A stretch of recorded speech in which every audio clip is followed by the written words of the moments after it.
రద్దయినటువంటి neat పరీక్షను తిరిగి June 21న నిర్వహించాలని ఎన్టీఏ నిర్ణయించింది. దానికి సంబంధించి ఒక అధికారిక ప్రకటన కూడా విడుదల చేసింది.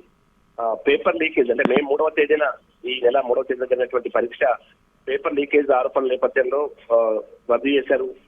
దాంతో చాలా పెద్ద మొత్తంలో అంటే దాదాపు దేశవ్యాప్తంగా 22,79,000 మంది విద్యార్థులు ఈ పరీక్ష రాశారు. దాంతో వారంతా కూడా తీవ్ర నిరాశకు గురయ్యారు. ఈ క్రమంలో ఎవరు ఆందోళన చెందొద్దంటూ కూడా ఎన్టీఏ నేషనల్ టెస్టింగ్ ఏజెన్సీ అయితే పరీక్ష నిర్వహిస్తుందో వారు ప్రకటన విడుదల చేసి ఇప్పుడు మళ్ళీ రీషెడ్యూల్ చేయడం జూన్ 21 తేదీన వాటికి సంబంధించి పరీక్ష నిర్వహిస్తాం, ఎలాంటి ఇబ్బంది లేకుండా ఆ పరీక్ష ఉండబోతుంది అని చెప్పి చెప్తున్నారు. ఇక మిగతా వివరాలను కూడా వెబ్సైట్ లో ఈ రోజు అందుబాటులో ఉంచుతాం. ఆ వివరాలను విద్యార్థులు తమ వెబ్సైట్ ద్వారా తెలుసుకోవాలని కూడా వారు కోరుతున్నారు. ఏదేమైనా ప్రస్తుతం పేపర్ లీకేజ్ వ్యవహారం దేశవ్యాప్తంగా సంచలనం సృష్టించింది. ప్రతిపక్షాలు పెద్ద ఎత్తున ఆరోపణలు చేస్తున్నాయి. అంటే ఇంత పెద్ద ఎగ్జామ్ ఆన్లైన్ లో నిర్వహించకపోవడంపై కూడా వారు విస్మయాన్ని వ్యక్తం చేస్తున్నారు.